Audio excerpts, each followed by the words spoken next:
Le protocole de Toronto, 666. Fiction ou réalité, qui peut dire? Quoi qu'il en soit, selon certaines informations obtenues en province de France, mais surtout à la révision des événements survenus depuis les 25 dernières années, il apparaît que le scénario décrit dans ce document nous permet de mieux comprendre ce qui, jusqu'à aujourd'hui, paraissait des plus incompréhensibles à plus d'un. Nous livrons en entier ce document, avec en plus une analyse des nouvelles conditions économiques actuelles qui, en elles-mêmes, semblent plus que confirmer l'authenticité de ce dernier. Cette fin juin de 1967 marque les derniers préparatifs de la mise au point du plan de la chute des nations. Chute des nations prévue par les hautes instances de la franc-maçonnerie anglo-saxonne à Toronto, Canada. Cette réunion secrète, hautement confidentielle, est organisée par les 666, c'est ainsi qu'ils se nomment eux-mêmes, c'est-à-dire ceux qui dirigent les 6 plus grandes banques mondiales, les 6 plus grands consortiums énergétiques de la planète, dont le pétrole fait partie, et les 6 plus grands consortiums de l'agroalimentaire, dont fait partie le contrôle des principales routes alimentaires du monde. Les populations, nous le savons, n'ont pas de mémoire historique. Ils répètent inlassablement les erreurs du passé sans se rendre compte que ces mêmes erreurs avaient conduit leurs pères avant eux aux mêmes déchéances qu'ils vivront en pire avant la fin de ce siècle. Voyez par exemple ce que leurs grands-pères ont vécu au début de ce siècle grâce au travail acharné de nos prédécesseurs. Après avoir connu sans limite la libération des mœurs, l'abolition de la morale, en d'autres mots l'errance de l'esprit, ils expérimentèrent la crise économique puis la guerre.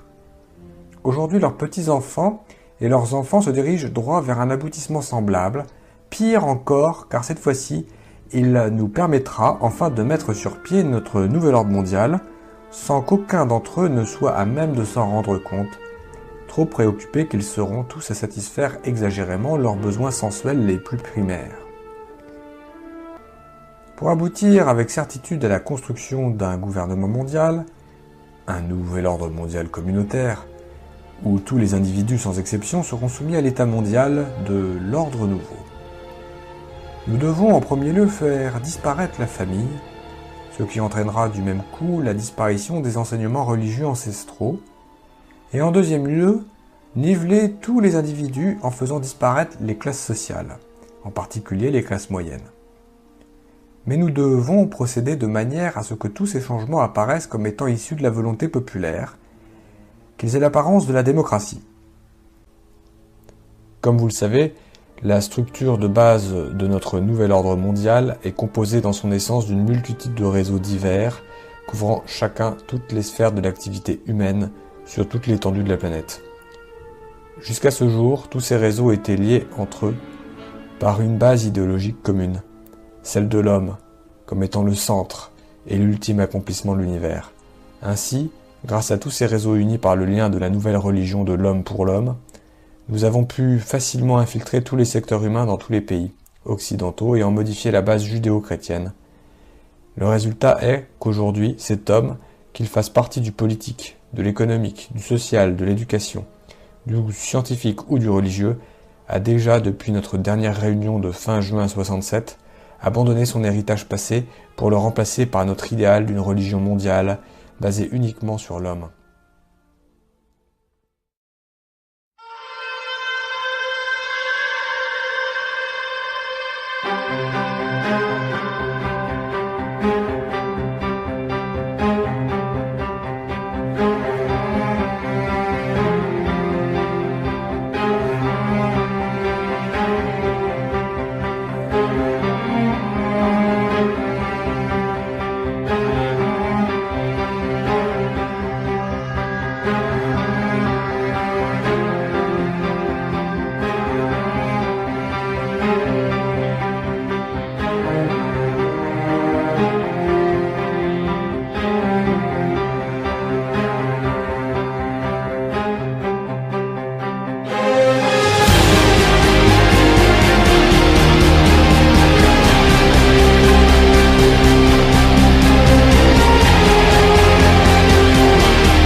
Federal Reserve is one of these organizations. I know, it's one of these organizations that a lot of people say is the source of inhumane projects all across the world because it's a private thing.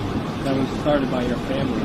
No, it's completely untrue. I was asked that earlier. It really isn't true. Jekyll Island, 1913, sir. I mean, but sir, just one thing, we could go on about how, your family committed all these acts against society, but we just want to let you know the New World Order has no legitimacy. And that we as a people are not afraid, and we are waking up to the robber barons and the big banksters who are looting this economy with the Federal Reserve. Well,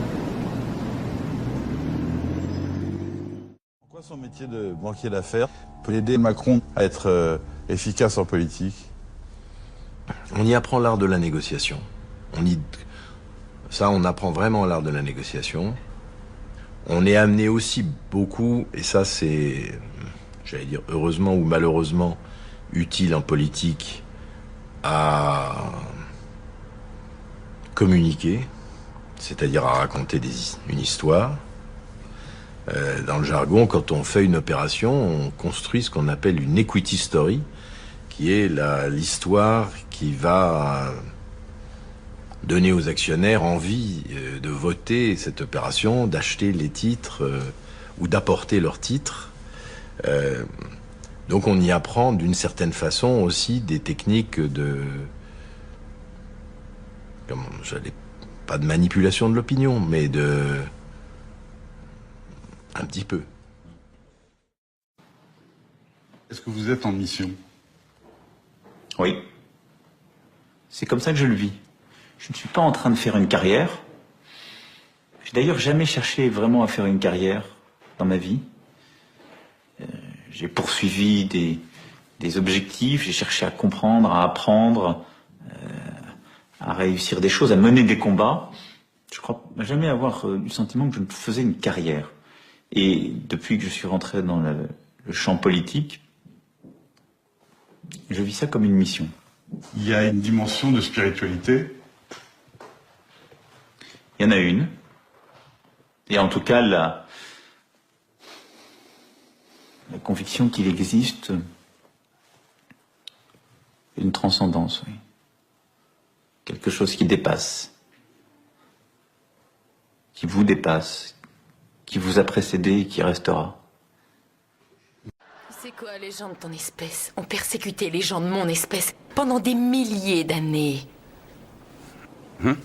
Oh, c'est difficile à croire parce que historiquement, les gens de mon espèce servaient plutôt de nourriture aux gens de ton espèce. Mais au fait, juste pour savoir, hein, de quelle espèce exactement es-tu? De l'espèce qui voit par-delà la réalité, ce qui n'est pas le cas de ton espèce. Oui, je vois. Ne te moque pas de ce que tu ne comprends pas. Désolé. Mais j'ai tendance à me moquer des gens qui me fichent les chocottes. Je ne t'aime pas. Ah oui. Et oui, je vois. Eh ben, tâchons de nous éviter. Chacun pour soi et Dieu pour tous. Ainsi soit-il. Mais si l'on croit, comme c'est mon cas, dans la République, à un moment, il faut passer par la franc-maçonnerie.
que la vérité éclate, ça me va.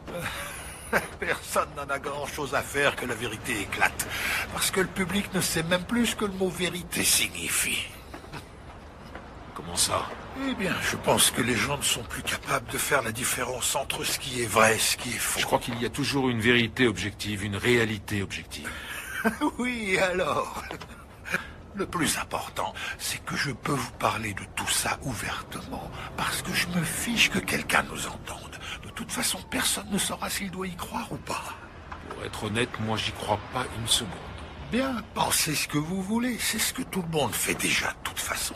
Vous ne faites que prouver ce que je dis, crétin.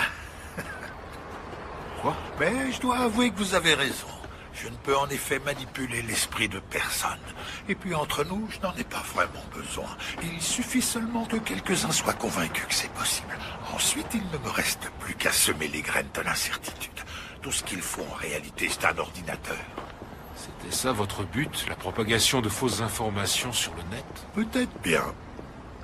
Vous savez, notre président actuel a dit quelque chose d'une grande profondeur. Il a dit « Personne n'en a la certitude ».